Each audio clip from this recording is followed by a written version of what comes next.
Hi friends, എല്ലാവർക്കും saint Thomas I T കാഞ്ഞിരപ്പുഴയുടെ YouTube ചാനലിലേക്ക് സ്വാഗതം. എൻ്റെ പേര് സുജയ്. ഞാൻ ടൂൾ ആൻഡ് ഡൈ മേക്കർ ഇൻസ്ട്രക്ടറാണ്. ഇന്ന് ഞാൻ നിങ്ങളുടെ മുന്നിൽ വന്നിരിക്കുന്നത് പുതിയൊരു ടോപ്പിക്കുമായിട്ടാണ്. നാഷണൽ സ്കിൽ ക്വാളിഫിക്കേഷൻ ഫ്രെയിം അഥവാ NSQF-നെ കുറിച്ച് പറയുന്നതിന് വേണ്ടിയിട്ടാണ് ഞാൻ ഈ വീഡിയോ ഇന്നിവിടെ ചെയ്യുന്നത്. നമുക്ക് പരിശോധിക്കാം എന്താണ് NSQF, എന്തെല്ലാമാണ് അതിൻ്റെ പ്രത്യേകത തുടങ്ങിയ കാര്യങ്ങളാണ് നമ്മൾ ഈ കൊച്ചു വീഡിയോയിൽ പറയാനായിട്ട് പോകുന്നത്. രാജ്യത്തെ വർദ്ധിച്ചു വരുന്ന തൊഴിലില്ലായ്മയ്ക്ക് പരിഹാരമുണ്ടാക്കുന്നതിനായി പ്രത്യേക നൈപുണ്യങ്ങൾ അഥവാ സ്കില്ലുകൾ ഉള്ള യുവസമൂഹത്തെ വാർത്തെടുക്കുന്നതിനായാണ് NSQF വിഭാവനം ചെയ്തിരിക്കുന്നത്. രാജ്യത്തിനുള്ളിലും പുറത്തുമുള്ള വിവിധ സ്ഥാപനങ്ങൾക്ക് അവരുടെ ആവശ്യങ്ങൾക്കനുസരിച്ചുള്ള തൊഴിൽ നൈപുണ്യങ്ങൾ ആർജിച്ച വിദ്യാസമ്പന്നരെ സൃഷ്ടിക്കാൻ NSQF വഴിയൊരുക്കുന്നു. NSQF സർട്ടിഫിക്കേഷനെ 1 മുതൽ 10 വരെയുള്ള ലെവലുകളായി അല്ലെങ്കിൽ തട്ടുകളായി തരംതിരിച്ചിട്ടുണ്ട്. ഓക്കെ, നമുക്കപ്പോൾ NSQF-നെ കുറിച്ച് നമ്മൾ കൂടുതൽ കാര്യങ്ങളിലേക്ക് കടക്കാം. എന്താണ് NSQF എന്നുള്ളത്? അപ്പോൾ നമ്മൾ നേരത്തെ പറഞ്ഞിരുന്നു എന്താണ് NSQF എന്ന വാക്കുകൊണ്ട് ഉദ്ദേശിക്കുന്നത് എന്ന കാര്യം. ഇപ്പോൾ സ്കിൽ ഡെവലപ്മെന്റ് ആണ് നമ്മളിതിൽ പറയുന്നത്. അപ്പോൾ ലോകത്തിലെ ഒട്ടുമിക്ക രാജ്യങ്ങളും തങ്ങളുടെ തൊഴിലാളികൾക്ക് അല്ലെങ്കിൽ വിദ്യാസമ്പന്നരായ തൊഴിലാളികൾക്ക് ആവശ്യമുള്ള രീതിയിലുള്ള സ്കിൽ ഡെവലപ്മെന്റ്സ് കൊടുത്തിട്ടുണ്ട്. 1990-കളിലാണ് ലോകത്തിൽ ആദ്യമായി ഈ സ്കിൽ ഡെവലപ്മെന്റിനെ കുറിച്ച് ചർച്ച നടക്കുന്നത്. ലോകത്തിൽ തന്നെ ആദ്യമായി ഈ സ്കിൽ ഡെവലപ്മെന്റ് നടപ്പിലാക്കിയത് ന്യൂസിലൻഡിലാണ്. തുടർന്ന് ലോകത്തിലെ ഒട്ടുമിക്ക രാജ്യങ്ങളും ഈ സ്കിൽ ഡെവലപ്മെന്റ് പ്രോഗ്രാമുകളിലേക്ക് കടക്കുകയുണ്ടായി. ഇന്ത്യയിൽ ഇങ്ങനെ ഒരു പ്രോഗ്രാമിനെ കുറിച്ച് നമ്മൾ ആദ്യമായി ആലോചിക്കുന്നത് 2013-ലാണ്. 2013 വർഷത്തിൽ തന്നെ നമ്മൾ ഇത് ഇംപ്ലിമെന്റ് ചെയ്യണമെന്ന് ആഗ്രഹിച്ചിരുന്നു. തുടർന്ന് വന്ന 2018-ലാണ് നമ്മൾ ആദ്യമായി ഒരു സ്കിൽ ഡെവലപ്മെന്റ് അഥവാ BIS bureau of Indian standard പ്രകാരം നമ്മൾ നമ്മുടെ രാജ്യത്തിലെ അഭ്യസ്തവിദ്യരായിട്ടുള്ള വ്യക്തികളുടെ സ്കിൽ ഡെവലപ്മെന്റിന് വേണ്ടി അല്ലെങ്കിൽ അവരുടെ എത്രമാത്രം അവർക്ക് സ്കില്ലുണ്ടോ അതിനനുസരിച്ച് അവർക്ക് ഒരു റാങ്കിങ് സിസ്റ്റം അല്ലെങ്കിൽ ഒരു ലെവൽ സിസ്റ്റം കൊണ്ടുവരുന്നത്. അപ്പൊ അതിന്റെ ഭാഗമായിട്ടാണ് നമ്മൾ ഈ ലെവലിംഗ് സിസ്റ്റം കൊണ്ടുവന്നിട്ടുള്ളത്. ഇതിൽ ഏറ്റവും വലിയ ഇമ്പോർട്ടൻസ് എന്ന് പറഞ്ഞാൽ ഇത് നമ്മൾ അങ്ങനെ ചെയ്യാനുള്ള കാരണം എന്ന് പറഞ്ഞാൽ തന്നെ 20 മില്യൺ ആളുകൾ ഓരോ വർഷവും 10ാം ക്ലാസ് അല്ലെങ്കിൽ +2 വിദ്യാഭ്യാസത്തിന് ശേഷം നമ്മുടെ ഇന്നത്തെ കാലത്തെ വിദ്യാഭ്യാസ സമ്പ്രദായത്തിൽ നിന്ന് മാറി നിൽക്കുകയും തുടർന്ന് അവർ ഏതെങ്കിലും ഒരു തൊഴിൽ മേഖലയിലേക്ക് കടക്കുകയും ചെയ്യുന്നു. എന്നാൽ അവർക്ക് ഭാവിയിൽ വ്യക്തമായ സർട്ടിഫിക്കറ്റുകളോ അല്ലെങ്കിൽ മറ്റു കാര്യങ്ങളോ ഇല്ലാത്തത് മൂലം അവർക്ക് തുടർന്നുള്ള വളർച്ചകൾക്ക് അവർക്ക് തടസ്സം നേരിടുന്നുണ്ട്. അപ്പൊ ഇത് ഒഴിവാക്കുന്നതിന് വേണ്ടിയിട്ടാണ് നമ്മൾ ഈ പറഞ്ഞ NSQF എന്ന് പറഞ്ഞ ഒരു സിസ്റ്റം നമ്മൾ ഇംപ്ലിമെന്റ് ചെയ്തിട്ടുള്ളത്. ഇതിന്റെ ഭാഗമായിട്ട് ഒരുപാട് ഗുണങ്ങൾ വരുന്നുണ്ട്. ഇതിനെ കുറിച്ചാണ് നമ്മൾ ഇതിൽ പറയുന്നത്. ഒരാൾ ഒരു ജോലി ചെയ്യുന്നതിന് വേണ്ടി എത്രമാത്രം കഴിവുള്ള ആള് ആണ് എന്ന് എംപ്ലോയർക്ക് മനസ്സിലാക്കുന്നതിന് വേണ്ടിയിട്ടും അതേപോലെ തന്നെ അവനവനെ എന്തെല്ലാം കാര്യങ്ങൾ ചെയ്യാൻ സാധിക്കുമെന്ന് അവരവർക്ക് തന്നെ ഒരു അവബോധം വരുന്നതിനും എല്ലാം നമ്മൾ ഈ ലെവൽ സിസ്റ്റം നമ്മളെ സഹായിക്കുന്നുണ്ട്. സാധാരണ രീതിയിൽ നമ്മൾ ഇതിൽ എങ്ങനെയാണെന്ന് വെച്ചാൽ 1 മുതൽ 10 വരെ ലെവലുകളായി തരംതിരിച്ചിരിക്കുകയാണ്. ലോകത്തിലെ വിവിധ രാജ്യങ്ങൾ അവരുടെ രാജ്യത്തിലെ യുവാക്കളിൽ സ്കിൽ ഡെവലപ്മെന്റ് നടത്തുന്നതിന് വേണ്ടി ഒട്ടേറെ പദ്ധതികൾ നടപ്പിലാക്കിയിട്ടുണ്ട്. അതിന്റെ ഭാഗമായി അല്ലെങ്കിൽ അതിന് ചുവട് പിടിച്ചിട്ടാണ് ഇന്ത്യ ഗവൺമെന്റ് NSQF എന്ന് പറഞ്ഞ പ്രോഗ്രാം കൊണ്ടുവരുന്നത്. 1990-ലാണ് ആദ്യമായി ലോകത്തിൽ ന്യൂസിലൻഡ് എന്ന് പറഞ്ഞ രാജ്യമാണ് ഈ സിസ്റ്റം ഇംപ്ലിമെന്റ് ചെയ്തിട്ടുള്ളത്. അതിന് ചുവട് പിടിച്ച് ഒട്ടേറെ രാജ്യങ്ങൾ സ്കിൽ ഡെവലപ്മെന്റ് പ്രോഗ്രാമുകൾ വിവിധ പേരുകളിലായി വിവിധ സ്റ്റാൻഡേർഡ് ഓർഗനൈസേഷന്റെ ഭാഗമായി അവർ നടപ്പിലാക്കിയിട്ടുണ്ട്. അതിന്റെ ഭാഗമായി ഇന്ത്യ ഗവൺമെന്റ് 2013-ലാണ് ഇങ്ങനൊരു നിർദ്ദേശം മുന്നോട്ട് വയ്ക്കുന്നത്. അതിന്റെ ഇംപ്ലിമെന്റേഷൻ നടക്കുന്നത് 2018-ലാണ്. 2018-ഓടുകൂടി ഇന്ത്യയിലെ എല്ലാ സംസ്ഥാനങ്ങളിലും അതേപോലെ തന്നെ എല്ലാ എഡ്യൂക്കേഷൻ സിസ്റ്റവും ഈ പറഞ്ഞ NSQF-ന്റെ കീഴിൽ കൊണ്ടുവരികയാണ് ചെയ്തിട്ടുള്ളത്. NSQF പ്രധാനമായും ഇംപ്ലിമെന്റ് ചെയ്യാനുള്ള കാരണം എന്ന് പറഞ്ഞാൽ ഓരോ വർഷവും 20 മില്യൺ കുട്ടികളാണ് പ്രാഥമിക വിദ്യാഭ്യാസം എന്ന് പറഞ്ഞാൽ 10ാം ക്ലാസ്സിലും +2-വിന് ശേഷം തുടർ വിദ്യാഭ്യാസത്തേക്ക് അല്ലെങ്കിൽ ഉപരിപഠനത്തിലേക്ക് കടക്കാതെ മറ്റു പല തൊഴിൽ മേഖലകളിലേക്കും കടക്കുന്ന സാഹചര്യമുണ്ട്. ഈ സാഹചര്യത്തിൽ അവർക്ക് വ്യക്തമായ ഒരു സ്കിൽ ട്രെയിനിങ് നൽകുകയാണ് എന്നുണ്ടെങ്കിൽ അവർക്ക് ഭാവിയിൽ കുറെ മുന്നേറാനായിട്ട് സാധിക്കും. അല്ലെങ്കിൽ +2 കഴിഞ്ഞ ഒരു വിദ്യാർത്ഥി ഹയർ സ്റ്റഡീസിന് പോകാൻ പറ്റാതെ ഏതൊരു തൊഴിൽ മേഖലയുമായി ബന്ധപ്പെട്ട് കിടക്കുകയാണ് എന്നുണ്ടെങ്കിൽ ആ കുട്ടിയുടെ കയ്യിൽ ആ തൊഴിൽ ചെയ്യുന്നതിന് ആവശ്യമായ സർട്ടിഫിക്കറ്റുകൾ ഉണ്ടായിരിക്കുകയില്ല. ഇത്തരം സാഹചര്യങ്ങളിലാണ് NSQF ഇംപ്ലിമെന്റ് ചെയ്യാനുള്ള പ്രധാന കാരണം. അതേപോലെ തന്നെ ഒരു സ്കിൽഡ് ആയിട്ടുള്ള ലേബറിന് അയാളുടെ സ്കില്ലിനനുസരിച്ചുള്ള സർട്ടിഫിക്കറ്റ് അഥവാ ലെവലുകൾ കണക്കാക്കുകയും ആ ലെവലുകളുടെ അടിസ്ഥാനത്തിൽ അവന്റെ കഴിവിനനുസരിച്ച് അവന് മുന്നേറാൻ സാധിക്കുകയും ചെയ്യുന്നു. ഇതാണ് ഇതിലെ ഏറ്റവും പ്രധാനപ്പെട്ട ഘടകം. ഇതിന് മറ്റൊരു ഗുണം എന്ന് പറഞ്ഞാൽ തൊഴിൽ ദാതാവിനെ തൊഴിലാളികളെ പെട്ടെന്ന് തന്നെ തിരിച്ചറിയാൻ എന്ന് വെച്ചാൽ ആ വ്യക്തിയെ കൊണ്ട് എന്തെല്ലാം ജോബുകൾ ചെയ്യാൻ സാധിക്കുമെന്ന് പെട്ടെന്ന് തന്നെ തിരിച്ചറിയാനായിട്ട് സാധിക്കുന്നു. ഉദാഹരണത്തിന് ഇപ്പോൾ ഒരു ഡിഗ്രി കഴിഞ്ഞ് പോയ ഒരു വിദ്യാർത്ഥി, ആ വിദ്യാർത്ഥിക്ക് ഡിഗ്രി പാസ്സായി എന്നൊരു സർട്ടിഫിക്കറ്റ് ആ കുട്ടിയുടെ കയ്യിൽ ഉണ്ടെങ്കിലും ആ കുട്ടിക്ക് എത്രമാത്രം അത് ശോഭിക്കാൻ സാധിക്കുമെന്ന് നമുക്ക് പഴയ സിസ്റ്റം പ്രകാരം നമുക്ക് പറയാൻ സാധിക്കില്ല. അല്ലെങ്കിൽ ഒരു ITI കഴിഞ്ഞ ഒരു വിദ്യാർത്ഥി, ആ വിദ്യാർത്ഥിക്ക് എത്രമാത്രം ആ കോഴ്സിൽ പ്രാവീണ്യമുണ്ട് എന്ന് നമുക്ക് ഒരു സർട്ടിഫിക്കറ്റ് കണ്ടതുകൊണ്ട് മാത്രം നമുക്ക് ഉറപ്പുവരുത്താൻ സാധിക്കുകയില്ല. അപ്പോൾ അതിനാണ് നമ്മൾ പുതിയൊരു സിസ്റ്റം ഇംപ്ലിമെന്റ് ചെയ്തിട്ടുള്ളത്. ഇതിനെങ്ങനെയാണെന്ന് വെച്ചാൽ ഓരോ ലെവലുകളായി തരംതിരിച്ചിരിക്കുകയാണ്. 1 മുതൽ 10 വരെ ലെവലുകളായിട്ട് തരംതിരിച്ചിരിക്കുകയാണ്. ലെവൽ 1, ലെവൽ 2, ലെവൽ 3, അങ്ങനെ ലെവൽ 10, അങ്ങനെ ലെവൽ 10 വരെ തരംതിരിച്ചിരിക്കുകയാണ്. ലെവൽ 1 എന്ന് പറഞ്ഞാൽ ഏറ്റവും ചെറുതും ലെവൽ 10 എന്ന് പറഞ്ഞാൽ ഏറ്റവും ഹയറിൽ നിൽക്കുന്നതുമാണ്. അപ്പൊ നമുക്ക് സ്ക്രീനിൽ കാണാം ലെവൽ 1 മുതൽ 10 വരെയുള്ള ഓരോ തട്ടുകളായി തരംതിരിച്ചിട്ടുണ്ട്. ലെവൽ ഇപ്പോൾ ഇതൊരു കൺസ്ട്രക്ഷൻ ഫീൽഡുമായി ബന്ധപ്പെട്ട ലെവലിന്റെ ഫിഗർ ആണ് കൊടുത്തിട്ടുള്ളത്. അപ്പൊ ആ ഒരു ഗ്രാഫിൽ കാണിക്കുന്നുണ്ട് ലെവൽ 1 എന്ന് പറഞ്ഞാൽ ഏറ്റവും ചെറിയ വർക്ക് ചെയ്യുന്നതാണ്, ഹെൽപ്പർ മേസൺ ആണ് ലെവൽ 1 ഇരിക്കുന്നത്. ലെവൽ 2 എന്ന് പറഞ്ഞാൽ അസിസ്റ്റന്റ് മേസൺ ആണ്. ലെവൽ 3 എന്ന് പറഞ്ഞാൽ മേസൺ ജനറൽ. ലെവൽ 4 എന്ന് പറഞ്ഞാൽ മേസൺ സ്പെഷ്യൽ ഫിനിഷിംഗ്. ലെവൽ 5 എന്ന് പറഞ്ഞാൽ ഫോർമാൻ കോൺക്രീറ്റ്. അങ്ങനെയാണ് ഓരോ ലെവലുകൾ കയറി പോകുന്നത്. അപ്പോൾ ലെവൽ 10 ഉണ്ടായിരിക്കുക ഈ കൺസ്ട്രക്ഷൻ ഫീൽഡുമായി ബന്ധപ്പെട്ട ഏറ്റവും ഹയർ പോസ്റ്റ് ഏതാണോ ആ പോസ്റ്റ് ഇരിക്കുന്ന ആളായിരിക്കും ലെവൽ 10 വരുന്നത്. അപ്പോൾ നമുക്ക് മനസ്സിലായിട്ടുണ്ടാവും ഓരോ ലെവലിന്റെയും കാര്യങ്ങൾ. അപ്പൊ ഇതിൽ എല്ലാ ലെവലുകളും തരംതിരിച്ചിട്ടുള്ളത് 5 കാര്യങ്ങളെ അടിസ്ഥാനപ്പെടുത്തിയാണ്. അവയെ ലേണിംഗ് ഔട്ട്കം എന്നാണ് പറയുന്നത്. ആ 5 കാര്യങ്ങളെ നമ്മൾ ലേണിംഗ് ഔട്ട്കം എന്നാണ് പറയുന്നത്. ഈ ലേണിംഗ് ഔട്ട്കമ്മിന്റെ അടിസ്ഥാനത്തിലാണ് നമ്മൾ ലെവലുകൾ തരംതിരിച്ചിട്ടുള്ളത്. ഓരോ ലെവലിലും ഒരു വ്യക്തിക്ക് മിനിമം ഔട്ട്പുട്ട് നമ്മൾ ഗ്യാരണ്ടി ചെയ്യുന്നുണ്ട്. എന്ന് പറഞ്ഞാൽ ലെവൽ 1 വ്യക്തിക്ക് ഇത്ര കാര്യങ്ങൾ മിനിമം ചെയ്യാൻ സാധിക്കുമെന്നും ലെവൽ 5 വ്യക്തിക്ക് മിനിമം ഇത്ര കാര്യമെങ്കിലും ചെയ്യണമെന്നും ഇതിൽ കർശനമായി നിർദ്ദേശിക്കുന്നുണ്ട്. ഇതിന്റെ അടിസ്ഥാനത്തിലാണ് നമ്മൾ ഓരോ ലെവലുകളും തരംതിരിച്ചിട്ടുള്ളത്.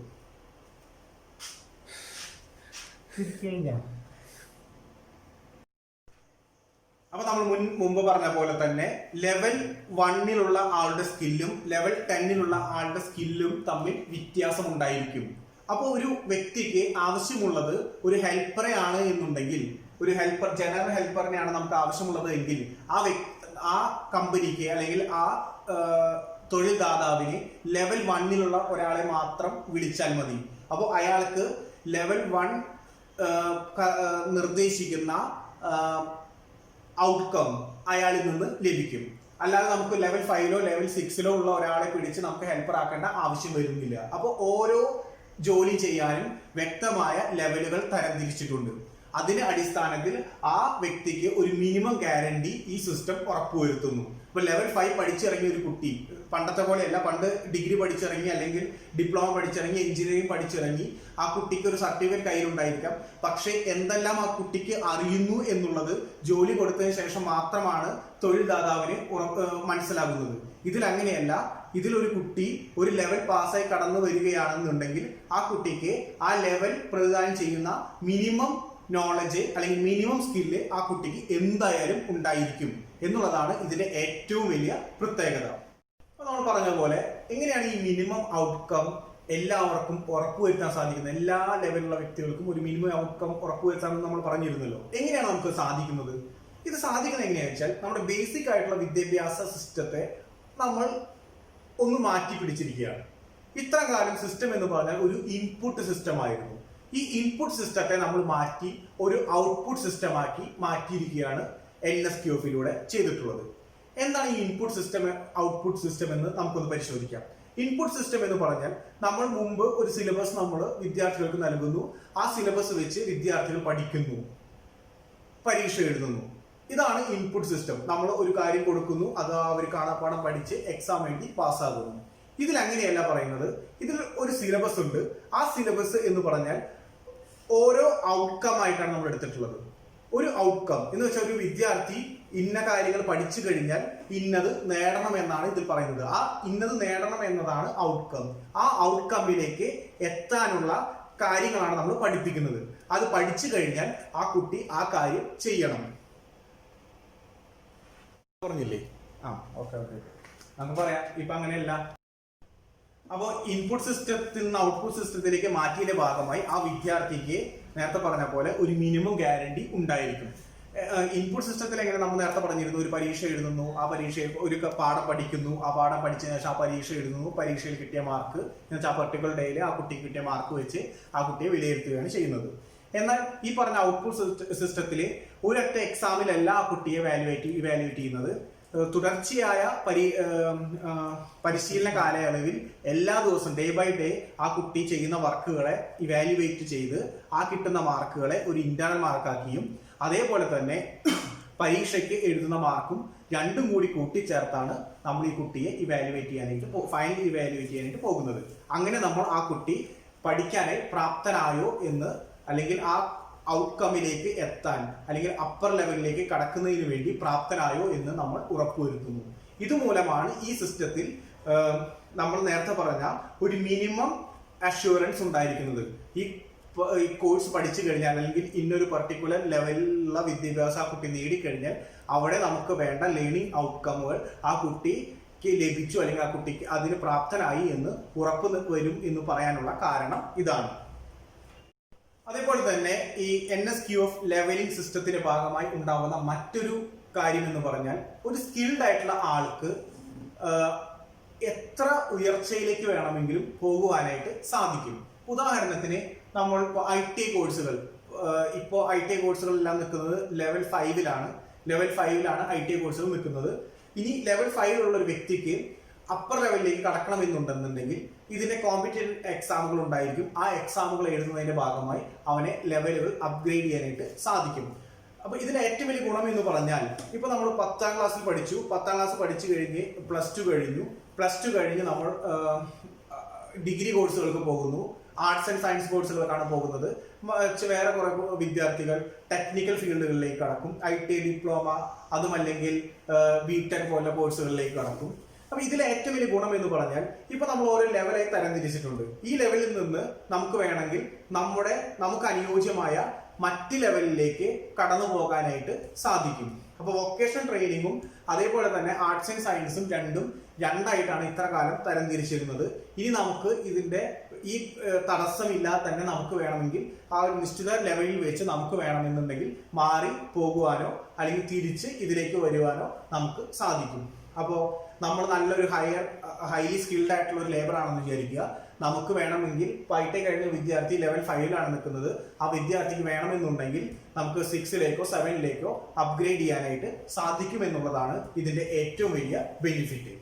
അപ്പൊ നമ്മൾ നേരത്തെ പറഞ്ഞ പോലെ NSQF-ന്റെ ചില ഇമ്പോർട്ടൻസ് കാര്യങ്ങളാണ് നമ്മളിപ്പോൾ പറഞ്ഞത്. എന്ന് വെച്ചാൽ ഒന്നാമത്തെ കാര്യം തന്നെ ഇൻപുട്ടിൽ നിന്ന് ഔട്ട്പുട്ട് സിസ്റ്റത്തിലേക്ക് കടന്നു.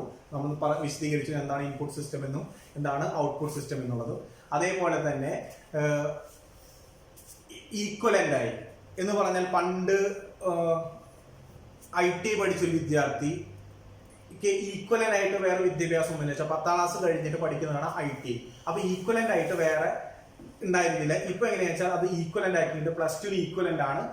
ലെവൽ വെച്ച് നോക്കുമ്പോൾ +2 കാര്യം ലെവൽ 4-ലും IT വരുന്ന ലെവൽ 5-ലും ആണ്. പക്ഷെ ഈക്വലന്റ് ടു +2 ആയിട്ടുണ്ട്. അതിന്റെ ബെനിഫിറ്റ് എന്താണെന്ന് ഞാൻ തുടർന്ന് പറയാം.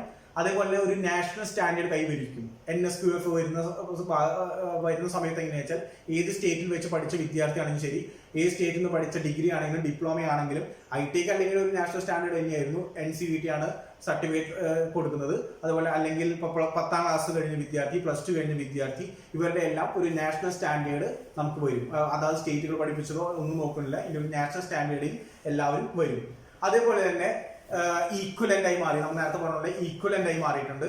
പിന്നെയുള്ള വേറെ ഏറ്റവും വലിയ പ്രത്യേകത പറഞ്ഞാൽ നമുക്ക് ടെക്നിക്കൽ എഡ്യൂക്കേഷൻ പഠിച്ചൊരു വിദ്യാർത്ഥിക്ക് വേണമെന്നുണ്ടെങ്കിൽ നേരത്തെ പറഞ്ഞ പോലെ തന്നെ നമുക്ക് ഹയർ എഡ്യൂക്കേഷൻ എന്ന് പറഞ്ഞാൽ നമുക്ക് സാധാരണ ജനറൽ എഡ്യൂക്കേഷനിലേക്ക് നമുക്ക് കടന്നു പോകാനായിട്ട് സാധിക്കും. ഇപ്പോൾ ഡിഗ്രി പഠിക്കാം വേണമെങ്കിൽ, ഇപ്പോൾ നമ്മൾ IT പഠിച്ചു കഴിഞ്ഞ് വെച്ച് നമുക്ക് അത്ര സ്കിൽഡ് അല്ല, നമുക്ക് ഈ ഫീൽഡ് പറ്റില്ല എന്നുണ്ടെങ്കിൽ നമ്മൾ നേരത്തെ പറഞ്ഞുള്ളത് +2 ഈക്വലന്റ് ആണ്. എന്ന് വെച്ചാൽ 10ാം ക്ലാസ് കഴിഞ്ഞ് ITI ചെയ്ത കുട്ടി ITI ചെയ്തതിന് ശേഷം 2 വർഷം ITI കോഴ്സ് ചെയ്തതിന് ശേഷം ആ കുട്ടിക്ക് തോന്നുകയാണ് ഇനി എനിക്ക് തുടർന്ന് ഈ സ്കിൽ ലേബേർഡ് ആയിട്ടുള്ള വർക്കുകൾ ചെയ്യാൻ സാധിക്കില്ല എന്ന് തോന്നുകയും തുടർന്ന് ആ കുട്ടിക്ക് തോന്നുകയാണ് ഇനി എനിക്ക് ഡിഗ്രി പഠിക്കണമെന്നുണ്ടെങ്കിൽ വീണ്ടും ആ കുട്ടി പണ്ടത്തെ അവസ്ഥയാണെങ്കിൽ വീണ്ടും 2 കൊല്ലം +1 +2 പഠിക്കേണ്ട ആവശ്യകത ഉണ്ടായിരുന്നു. എന്നാൽ ഈ ഈക്വലന്റ് ആക്കിയതിന്റെ ഭാഗമായി നമുക്ക് വേണമെന്നുണ്ടെങ്കിൽ ഇതിന്റെ ഈക്വലന്റ് എക്സാം എഴുതിയതിനു ശേഷം നമുക്ക് തുടർന്ന് ഡിഗ്രി എക്സാമുകൾക്ക് പോകാനായിട്ട് സാധിക്കും. അതാണ് ഇതിന്റെ അടുത്തൊരു വലിയ ബെനിഫിറ്റ്. ഓക്കെ, ഇപ്പൊ നമ്മൾ ഇത്ര നേരം പറഞ്ഞത് NSQF-നെ കുറിച്ചാണ്. അപ്പൊ നിങ്ങൾക്ക് എല്ലാവർക്കും NSQF എന്താണെന്ന് മനസ്സിലായി എന്ന് കരുതുന്നു. ഒരു പ്രാഥമിക ക്ലാസ്സാണ് നമ്മൾ ഉദ്ദേശിച്ചത്. അതുപോലെ തന്നെ ഒരു കാര്യം കൂടി പറയാനുള്ളതെന്ന് വെച്ചാൽ ഒരു സ്കിൽ രജിസ്റ്ററി ഇന്ത്യയിലാകെ തന്നെ നടപ്പാക്കിയിട്ടുണ്ട്. ഇപ്പോൾ വിവിധ സംസ്ഥാന സർക്കാരുകളും അതേപോലെ തന്നെ കേന്ദ്ര സർക്കാരിന്റെ നിർദ്ദേശപ്രകാരം വിവിധ സംസ്ഥാന സർക്കാരുകൾ ഒരു സ്കിൽ രജിസ്ട്രി ഉണ്ടാക്കിയിട്ടുണ്ട്. ഒരു സ്കിൽ രജിസ്ട്രി എന്ന് പറഞ്ഞാൽ നമ്മൾ ITI കോഴ്സുകളോ അതുപോലെ മറ്റ് ടെക്നിക്കൽ കോഴ്സുകളെല്ലാം പഠിച്ചു കഴിഞ്ഞ വിദ്യാർത്ഥികൾ എല്ലാവരും ഒരു രജിസ്ട്രേഷൻ നടത്തണം. ആ ഒരു സ്കിൽ രജിസ്റ്റർ ചെയ്തതിനു ശേഷം നമ്മുടെ അതാത് പ്രദേശങ്ങളിൽ വേണമെന്നുണ്ടെങ്കിൽ തൊഴിലുകൾ വരുന്ന സമയത്ത് അവരെ നേരിട്ട് വിളിക്കുകയോ അല്ലെങ്കിൽ സ്വയം തൊഴിലിന്റെ ഭാഗമായി ഇപ്പോൾ ഒരു പ്ലംബറിന് ആവശ്യമുണ്ട് എന്നുണ്ടെങ്കിൽ ഈ രജിസ്റ്ററിൽ നിന്ന് വേണമെന്നുണ്ടെങ്കിൽ ഒരു വ്യക്തിക്ക് അയാളെ വിളിച്ച് അയാളുടെ വീട്ടിൽ പണിയെടുപ്പിക്കാൻ സാധിക്കും. എന്ന് വെച്ചാൽ സ്വയം തൊഴിൽ പരമായോ അല്ലെങ്കിൽ മറ്റ് തൊഴിൽ മേഖലയുള്ളവരെ വിളിച്ച് തൊഴിൽ തരാനോ ഒക്കെ നമുക്ക് സഹായകരമാണ്. അതുപോലെ ഒരു സ്കിൽ രജിസ്റ്ററി NSTA-യുടെ കീഴിൽ നടപ്പിലാക്കിയിട്ടുണ്ട്. ഇതും ഈ NSQF വന്നതിന്റെ ഭാഗമായി ഉണ്ടായിട്ടുള്ള കാര്യമാണ്. അപ്പോൾ ഇത്രയും കാര്യങ്ങളാണ് എനിക്ക് ഇന്നത്തെ വീഡിയോയിൽ പറയാനുണ്ടായിരുന്നത്. അപ്പം വീഡിയോ ഇഷ്ടപ്പെട്ടെന്ന് കരുതുന്നു. ഞങ്ങളുടെ ചാനൽ ഇതുവരെ സബ്സ്ക്രൈബ് ചെയ്യാത്തവർ സബ്സ്ക്രൈബ് ചെയ്യുക. അതുപോലെ തന്നെ ലൈക്കും ചെയ്യണമെന്ന് അഭ്യർത്ഥിക്കുന്നു. തുടർന്ന് മറ്റു സബ്ജക്റ്റുകളുമായി വീഡിയോയുമായി നമുക്ക് അടുത്ത ദിവസം കാണാം. Thank you.